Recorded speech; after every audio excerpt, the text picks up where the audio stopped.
Hello guys, അസ്സലാമു അലൈക്കും. അവസാനം വരെ കണ്ടുപോയിട്ട് വീടിന്റെ ലാസ്റ്റ് ഒരു അടിപൊളി ടിസ്റ്റ്. ഇതാ നമ്മൾ ഓമിനസ് ഇവിടെ ഇളനീം പൊളിക്കണ്ടേ. അങ്ങനെ നമ്മൾ പീടിയെ പോയിട്ട് നല്ല മൂത്തൊരു പൈനാപ്പിൾ നോക്കി എടുത്തിട്ടാ ചെക്കൻ ക്ഷീണിച്ചിരിക്കണം നോക്കണ്ട അത്താക്കള്ളൻ കേട്ടാ. കാരണവരുത്തി കോഴിയുടെക്കുള്ള മാവ് ഇരിട്ടുണ്ട് കേട്ടോ. ഇവിടെ പുട്ട് തേങ്ങ ഇണ്ടായി കോഴിയുടെ ഇങ്ങനെ തിരികെ നിൽക്കണ്ട. നമ്മളെ ഭാഗത്തൂടെ പയം പൊരിക്കാട്ടോ. നമ്മളെ വാപ്പ ഇവിടെ ഫ്രൂട്ട്സും കാര്യങ്ങളൊക്കെ പാക്കറ്റ് ആക്കുന്നുണ്ട്. ഒക്കെ കഴിഞ്ഞത് നമ്മൾ വണ്ടിക്ക് ഇങ്ങനെ എടുത്ത് വെക്കുന്നത്, ഞാനിങ്ങനെ എടുത്ത് വെക്കുന്നുണ്ട് ജ്യൂസും കാര്യങ്ങളൊക്കെ. വാപ്പി നമ്മളിപ്പോൾ കൂടെ ഇരുന്ന് കട്ടൊക്കെ സഹായിക്കുന്നുണ്ട്. നമ്മൾ നേരെ പോണത് നമ്മളെ എളാമാൻ്റെ വീട്ടിൽ നോമ്പ് വെക്കാനായിട്ട്. നമുക്ക് തിന്നുള്ള ചോറ് എടുക്കണം നമ്മളെ കമറാമിൻ്റെ വീട്ടിലാണ്. അങ്ങനെ നമ്മൾ വൈക്കുന്ന കമറാമിനെ കയറ്റി. കമറാമിൻ്റെ പ്രൊഡക്റ്റ് നമ്പർ 1 ആണിത്.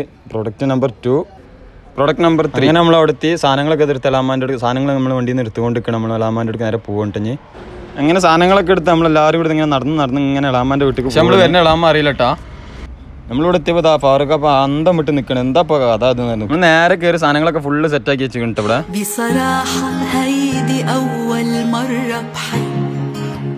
ജ്യൂസ് കഴിക്കാൻ കൽപ്പിക്കുന്ന നമ്മളെ വാപ്പിയും ഈ ബീജം വിട്ട് തരണം നമ്മളെ കമറാമിന്റെ സ്വന്തം അരിക്കാക്ക.